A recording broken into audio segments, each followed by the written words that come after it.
Steel window നമ്മൾ make ചെയ്യുന്ന സമയത്ത് ഇതിന്റെ ഫ്രെയിം സെറ്റിംഗ് എല്ലാം കഴിഞ്ഞാൽ പിന്നെ നമ്മൾ ഗ്രില്ല് ചെയ്യുന്നത് എങ്ങനെയാണെന്നുള്ളതാണ് കാണിക്കുന്നത്. ഇവിടെ നമ്മൾ ഒരു ഹോള് സെറ്റ് ചെയ്തിട്ടുണ്ട് ഓൾറെഡി. നമ്മൾ ഫ്രെയിം ചെയ്യുന്ന സമയത്ത് ഹോള് അതിൽ ഓൾറെഡി ചെയ്യും. ഇത് ഡയമണ്ട് ഷേപ്പിലാണ് നമ്മൾ ഹോള് ചെയ്തിട്ടുള്ളത്, കറക്റ്റ് സ്ക്വയർ ആക്കാതെ. ഇത് ഹോളോ സെക്ഷനാണ്, GP ഹോളോ ട്യൂബ്സ് ആണ് ഇതിൽ കൊടുത്തിരിക്കുന്നത്. ഇവിടെ കറക്റ്റ് സ്ക്വയർ ടൈപ്പിലാണ് കൊടുത്തിരിക്കുന്നത്. സ്ക്വയർ സോളിഡ് പോളിഷ് റാഡാണ്, സ്ക്വയർ റാഡാണ്. ഇവിടെ നമ്മൾ കറക്റ്റ് സ്ക്വയർ ആയിട്ടും നേരത്തെ കണ്ട വിൻഡോയിൽ ഡയമണ്ട് ഷേപ്പിലാണ് നമ്മൾ ഗ്രില്ല് കൊടുത്തിരിക്കുന്നത്. ഇത് നമ്മൾ റൗണ്ടിലാണ്, റൗണ്ട് സോളിഡ് റാഡാണ് ഇതിൽ കൊടുത്തിരിക്കുന്നത്. അതേപോലെ ഫ്ലാറ്റ് ബാറിന്റെ ഇടയ്ക്ക് സപ്പോർട്ടിന് ഫ്ലാറ്റ് ബാറും കൊടുത്തിട്ടുണ്ട്, പട്ട കമ്പി ഡിസൈൻ ആണത്.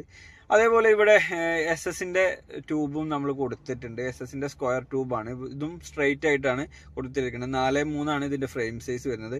ഈ SS-ന്റെ ട്യൂബ് മാത്രം ചെയ്യുന്ന സമയത്ത് മാത്രം നമ്മൾ പ്രൈമർ ഫിനിഷ് എല്ലാം കഴിഞ്ഞതിന് ശേഷമാണ്